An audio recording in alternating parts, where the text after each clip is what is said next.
Hello everyone, welcome to the explanation of the rules of Open Season. For the setup, each player receives a player board which they place in front of them with the horn side up. Form a deck with all the cards, shuffle and place it face down. Reveal 5 cards to form the inn. Place all the tokens next to the play area. For now, ignore the expert tiles, which will be explained later. During the game, you'll take turns playing clockwise.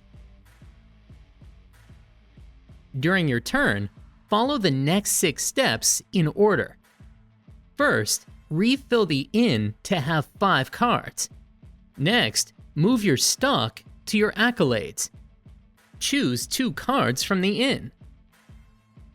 Place 1 card on a free spot on your player board and place the second one into your stock. Finally, you may trigger bonus actions.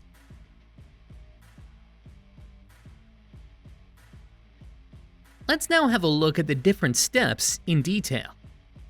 The first one is to refill the inn to have 5 face-up cards. Next, move your stock to your accolades. Now, choose 2 cards from the inn. For example, these 2. Place one on your wall and the other one in your stock. Note that some rules apply when placing cards. For example, all cards in the top row must be from different people. So for example, 2 cards like these in the same row is forbidden. The same rule applies to the 2 spots in the second row, and the same for the 3 cards in the bottom row.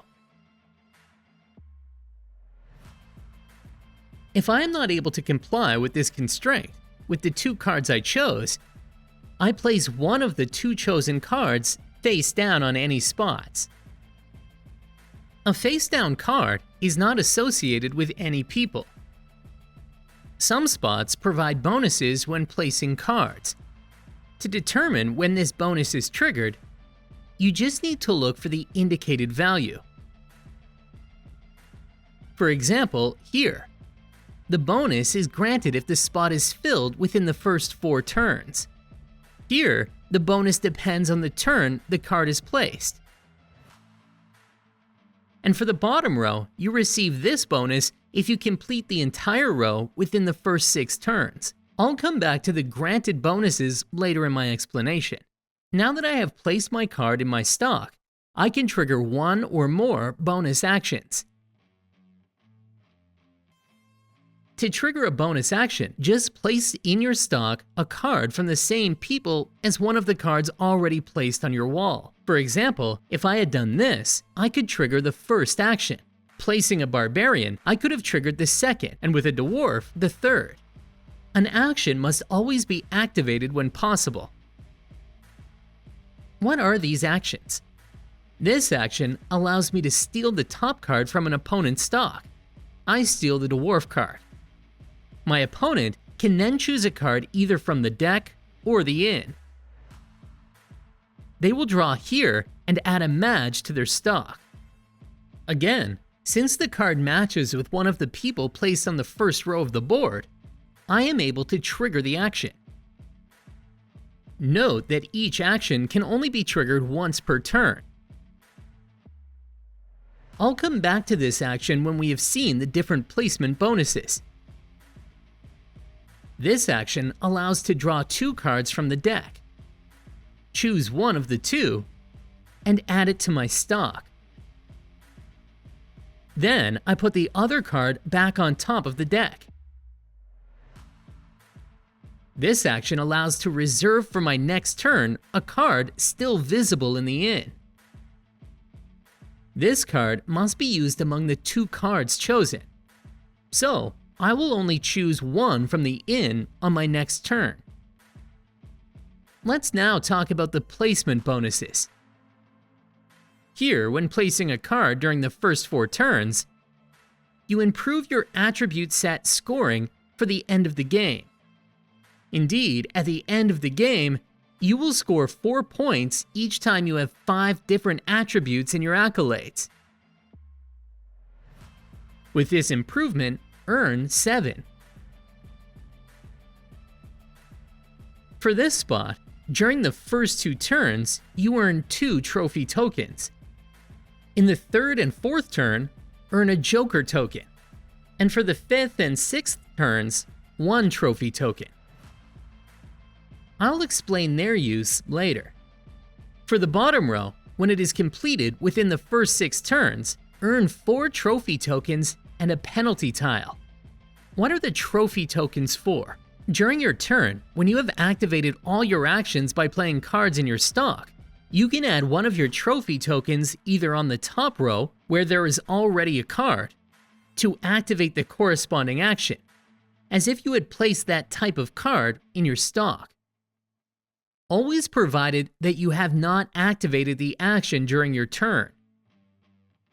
Or place a trophy token on one of the cards in the bottom row. Again, this token corresponds to an additional card of the same type in your accolades at the end of the game. If I place a token here, it will earn me 1 victory point. If I place it here, I earn 2 victory points. And if I place a trophy token on the 3rd spot, I increase the number of cards for my majority by 1 at the end of the game. The Joker token will allow me to change the attribute of a card for scoring at the end of the game. I'll come back to this later. When all players have completed their board, which happens every 11 turns, let's move on to scoring. Each player reveals all the cards they have in their accolades and uses the scorebook to total the points. First, sort the cards by people. It will be much easier. Start by making the negative points awarded by the 2 spots here. The left one gives -2 points for each gnome, because that's the people I placed. And this one gives -3 points for each witch. In this case, I will score -2 for the gnome and -3 for the witch, so -5. We will do the same for the positive points, which are the 2 spots below. 1 point per mage and 2 points per witch. So I have 2 points for the mages, 2 points for the witch, plus 2 points thanks to my trophy token on the spot. This corresponds to an additional witch card. So I score 2 points and 4 points, 6 positive points. Now let's check the majority. I have 3 elves.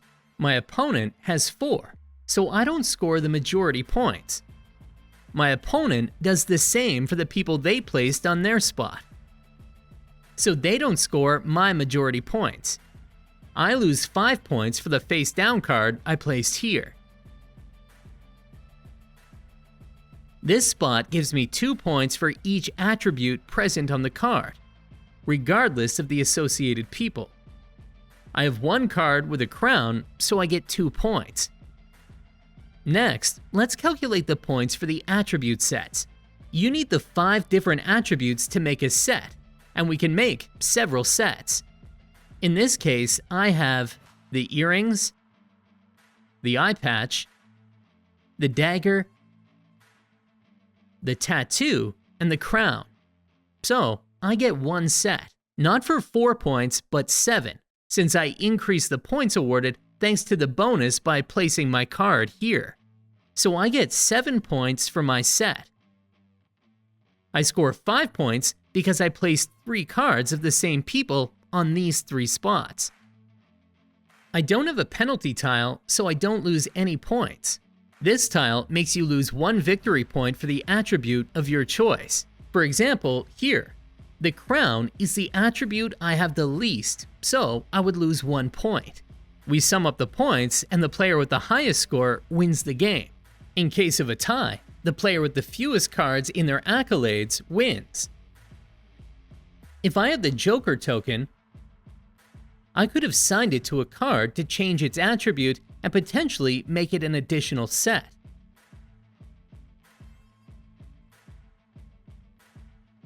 For the shield side, the setup and turn rules are identical. The difference lies in these spots. Each time you complete one of the spots after the 6th turn, you will earn a trophy token. These trophy tokens are not used like on the horn side. When you earn a token, you will directly assign it to one of the 4 objectives. Assigning a token activates the objective and the scoring for the end of the game. Objectives that are not activated have no effect. Regarding actions, this one allows you to take a card from the inn and add it directly to your stock. Let's look at the end of game objectives together. This one gives you 7 victory points if at the end of the game you have at least 18 cards in your accolades. This one gives you 7 victory points if at the end of the game you have the 5 different attributes for the same people. For example, 5 witches, each with a different attribute. You can score 7 points if on your player board you have 5 times the same attribute, all peoples combined. And finally, you score 1 point per attribute of your choice present in your accolades. Again, the player with the most points wins the game. And in case of a tie, the player with the fewer cards in their accolades wins. The expert tiles are compatible with both sides of the player board. Set up the same as before and distribute 1 set of expert tiles per player. All sets are identical. Each player will select the tiles they want to use. Be careful, the tiles are double-sided. Each player will choose one side of the tile to place at the top of each column. These tiles can be triggered during the game. For the tiles, there are 3 types of effects. There is the lightning bolt with an immediate trigger. There is the arrow indicating the trigger at the end of the game. And there is the infinity symbol, indicating a permanent action during the game.